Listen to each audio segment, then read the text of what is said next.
أعوذ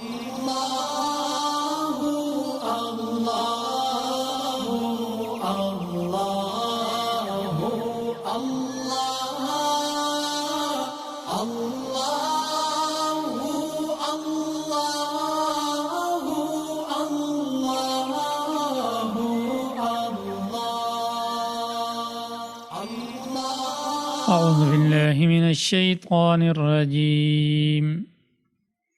بسم الله الرحمن الرحيم. يا أيها الذين آمنوا استعينوا بالصبر والصلاة إن الله مع الصابرين ولا تقولوا لمن يقتل في سبيل الله أموات بل أحياء ولكن لا تشعرون.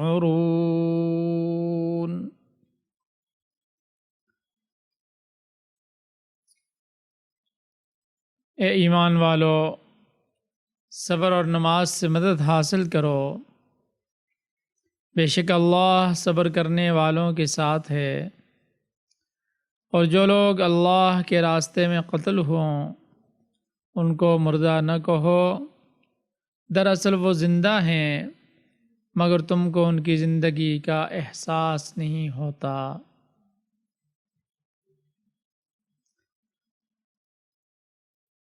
استعینوا بالصبر والصلاۃ، اس آیت مبارکہ میں انسان کی تمام ضروریات کے پورا کرنے اور تمام آفات، مصائب اور تکالیف کو دور کرنے کے لیے ایک بہترین قسم کا نسخہ دیا، اور اس نسخے کے دو جز ہیں، دو چیزیں ہیں، ایک ہے صبر اور دوسرا ہے نماز۔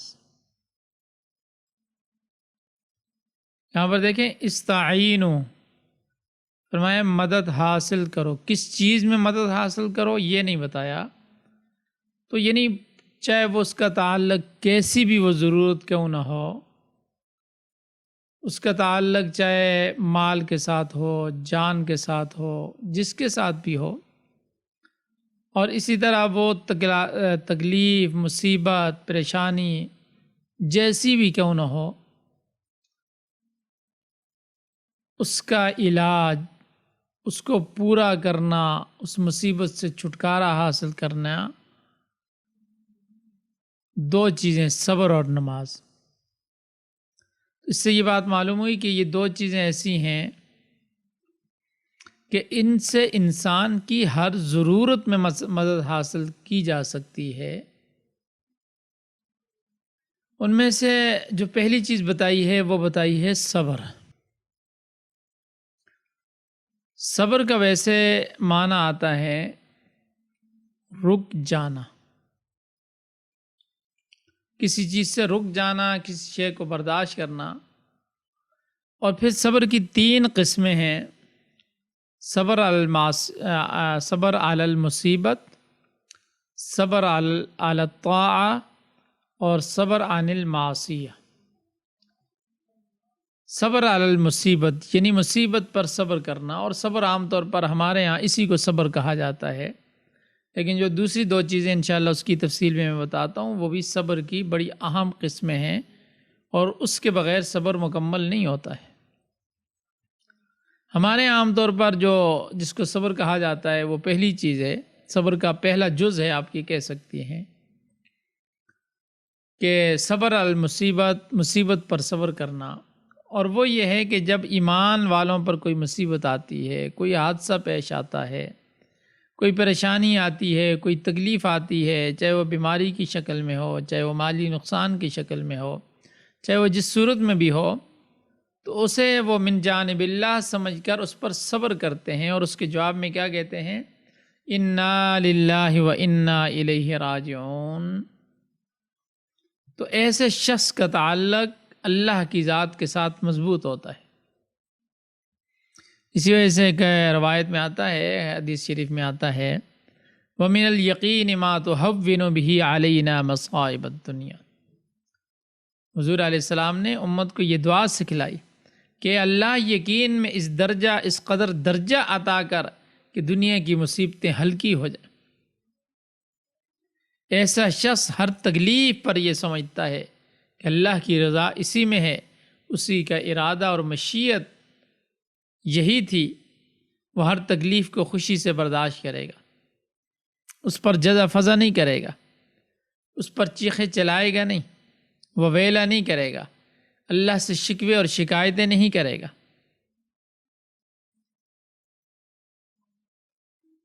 اور اس میں ایک دو باتیں اور سمجھنے کی ہیں۔ عام طور پر یہ سمجھا جاتا ہے کہ انا للہ و انا الیہ راجعون، یعنی اس وقت کہنا ہے جب کسی کی آپ موت کی خبر سنیں، حالانکہ ایسا نہیں۔ کوئی بھی بری خبر، کوئی بھی بری خبر، یعنی ایسی خبر جو انسان نہیں سننا چاہتا، آپ اس کو آسان الفاظ میں سمجھا رہا ہوں، یعنی کوئی بھی ایسی خبر جو نہیں سننا چاہتا، مثلا کسی کی موت کی خبر ہے، کسی کے مالی نقصان کی خبر ہے، بیماری کی خبر ہے، کوئی چیز گم ہونے کی خبر، کوئی بھی جیسی چیز ہے تو اس پر کیا پڑھنا ہے؟ انا للہ و انا الیہ راجعون، ایک چیز۔ اور دوسری چیز یہ ہے کہ اگر ایسی چیزوں پر، یعنی پریشانی ہے، تکلیف ہے، کسی کی فوتگی کی خبر ہے، کوئی بھی چیز ہے، تو دل کا غمزدہ ہو جانا، آنکھوں سے آنسو آ جانا، یہ صبر کے خلاف نہیں ہے۔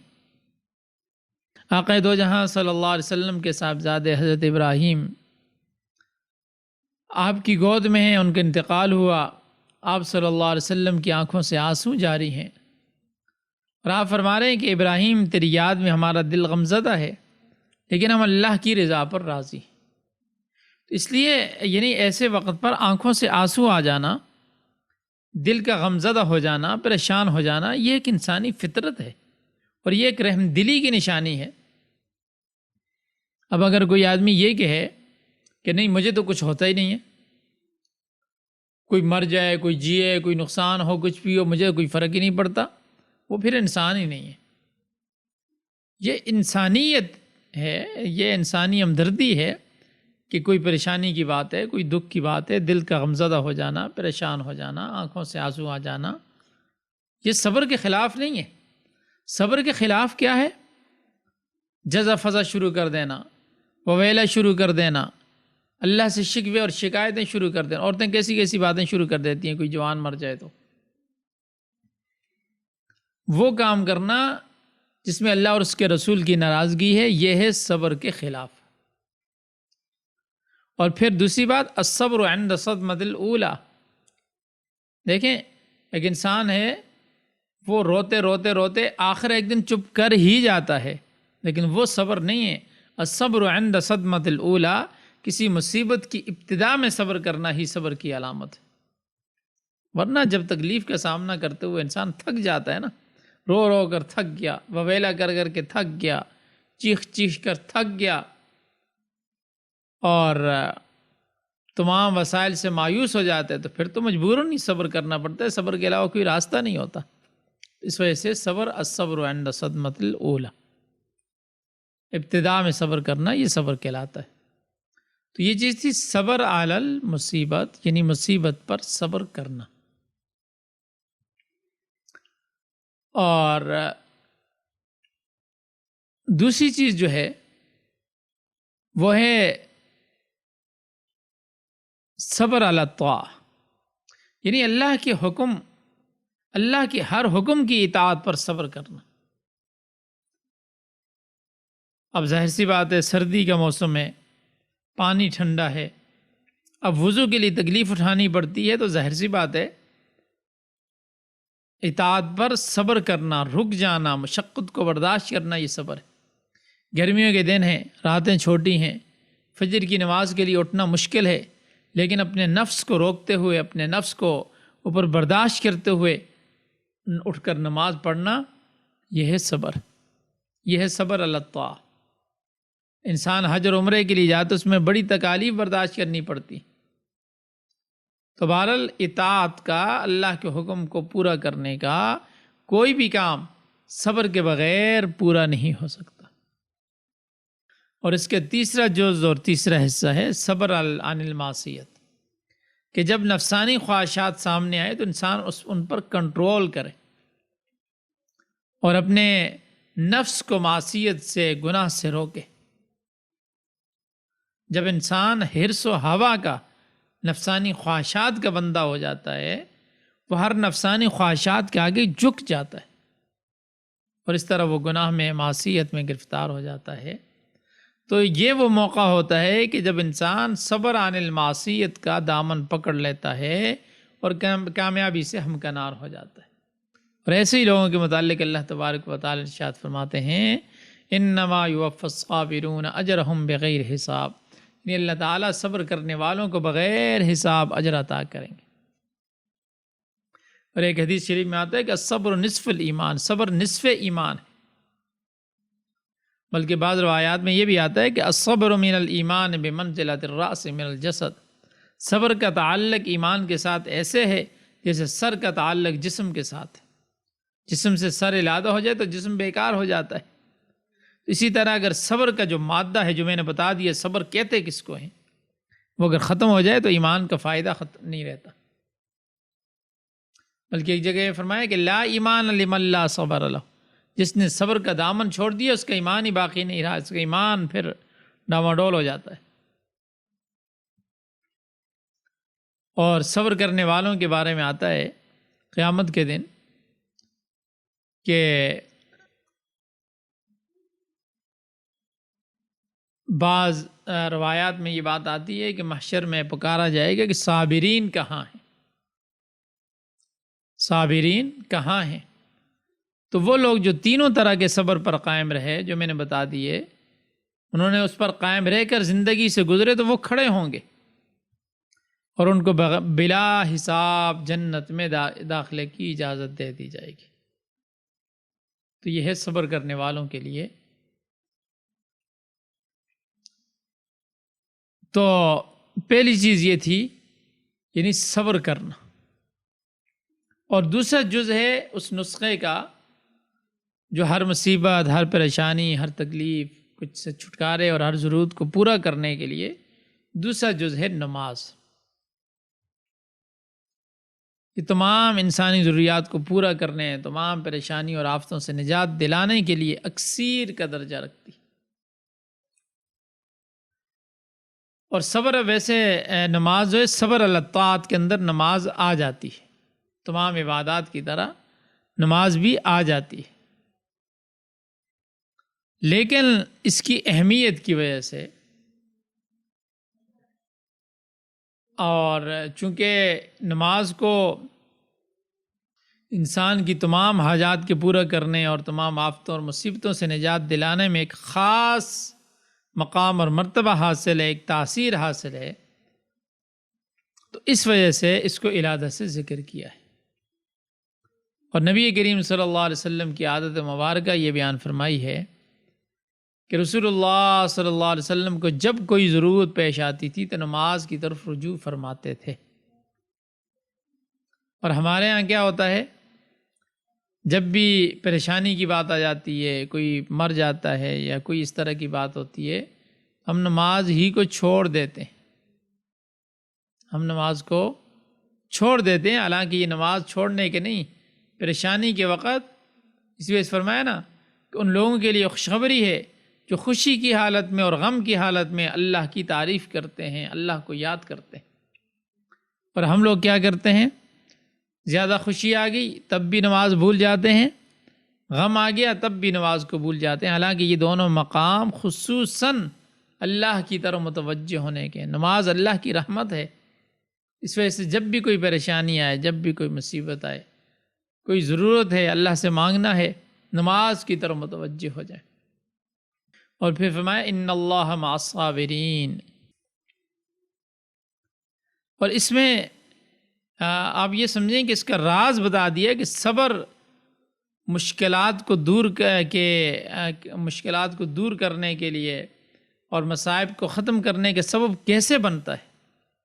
فرمایا کہ وہ اس طرح کہ صبر کے نتیجے میں انسان کو اللہ تبارک و تعالیٰ کا ساتھ نصیب ہوتا ہے، اور ظاہر سی بات ہے جس شخص کے ساتھ اللہ رب العزت جس شخص کے ساتھ اللہ تبارک و تعالیٰ کی طاقت ہو، اس کا کون سا کام رک سکتا ہے اور کون سی مصیبت اس کو عاجز کر سکتی ہے؟ جس کے ساتھ اللہ ہو گیا اس کے تو سارے کام بن گئے۔ اور پھر آگے فرمایا وَلَا تَقُولُوا لِمَنْ يُقْتَلُ فِي سَبِيلِ اللَّهِ أَمْوَاتٌ، اللہ کے راستے میں جان دینے والوں کو مردہ مت کہو، بل احیاء، بلکہ وہ زندہ ہیں۔ اس میں شک نہیں کہ ان کے ظاہری جسم تو مر جاتا ہے،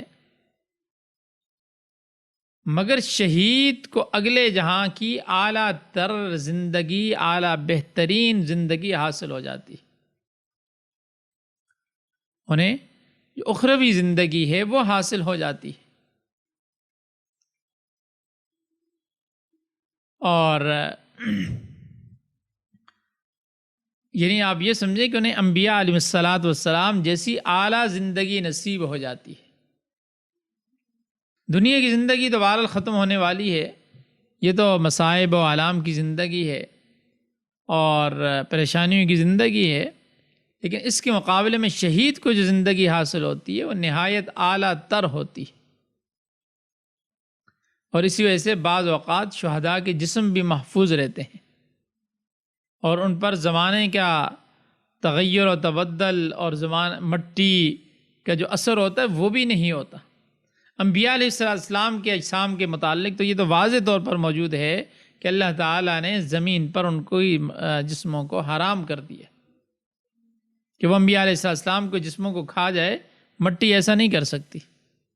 مگر بعض اوقات اللہ تبارک و تعالیٰ دکھانے کے لیے شہداء کے جسم بھی اللہ کے حکم سے محفوظ رہتے ہیں، اور ایسے کئی واقعات ہوئے ہیں۔ اس وجہ سے فرمایا کہ بل احیاء، بلکہ وہ زندہ ہیں، وَلَٰكِن لَّا تَشْعُرُونَ، اے لوگو تم شہداء کی زندگی کا شعور نہیں رکھتے۔ وجہ یہ ہے کہ انہیں جو دائمی زندگی حاصل ہوئی ہے وہ اس جہاں سے الگ ایک دوسرا جہاں ہے جو انسان کے فہم، انسان کی سمجھ سے بالا تر ہے۔ انسان اس مادی جہاں کی چیزوں سے واقف ہے، ان کی چیزوں کو آنکھ سے دیکھ سکتا ہے، کان سے سن سکتا ہے، عقل سے سمجھ سکتا ہے، مگر اگلے جہاں کی چیزوں کو انسان نہ دیکھ سکتا ہے، نہ انسان کے کان اس کو سن سکتے ہیں اور نہ سننے کی تاب لا سکتے ہیں، اور نہ انسانی عقل انہیں سمجھنے کے قابل ہے۔ اس جہاں کی چیزوں کو وہاں جا کر ہی دیکھا اور پرکھا جا سکتا ہے۔ اس وجہ سے امام غزالی رحمۃ اللہ نے فرمایا نا کہ لوگ کہتے ہیں کہ عذاب قبر سمجھ میں نہیں آتا، فرمایا کہ حالانکہ یہ آنکھ اس قابل نہیں ہے کہ اس جہاں کی چیزوں کو دیکھ سکے، یہ تمام چیزیں اگلے جہاں میں موجود ہیں مگر ہمیں نظر نہیں آتی۔ اور اس میں یہ بات بھی ہے کہ ایسے مقتول جو اللہ کے راستے میں قتل کیے جائیں ان کو شہید کہتے ہیں،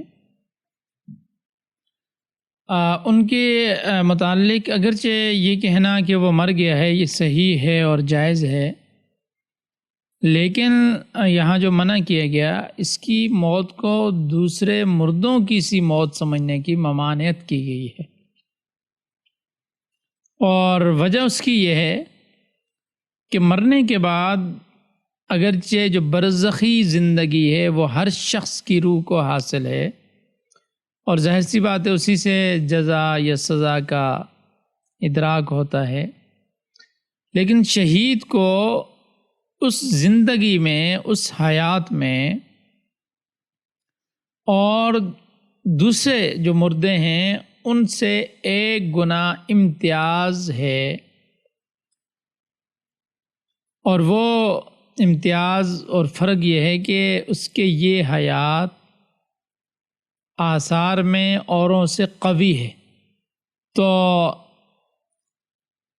اس وجہ سے ان کو یعنی مردہ، عام مردوں کی طرح ایک مردہ سمجھنا اس چیز سے منع کیا گیا ہے۔ اور پھر اس زندگی میں سب سے قوی تر جو حیات ہے، زندگی ہے، وہ انبیاء علیہ الصلاۃ والسلام کی سب سے قوی، پھر اس کے بعد شہداء ہیں، اور پھر معمولی جو عام مردے ہیں وہ ہیں۔ اور البتہ بعض احادیث سے یہ بات بھی معلوم ہوتی ہے کہ بعض اولیاء اور صالحین بھی اس فضیلت میں شہداء کے شریک ہیں۔ جی آج کے لیے اتنا کافی ہے، ابھی ہم ترجمہ دیکھ لیتے ہیں۔ یا ایھا الذین آمنوا استعینوا بالصبر والصلاۃ، اے ایمان والو تم صبر اور نماز سے مدد مانگو۔ ان اللہ مع الصابرین، بے شک اللہ تعالیٰ صبر کرنے والوں کے ساتھ ہے۔ ولا تقولوا لمن يقتل فی سبیل اللہ اموات، اور جو اللہ کی راہ میں مارے جائیں انہیں مردہ نہ کہو، بل احیاء، بلکہ وہ زندہ ہیں، ولکن لا تشعرون، لیکن تم شعور نہیں رکھتے۔ صدق اللہ العظیم۔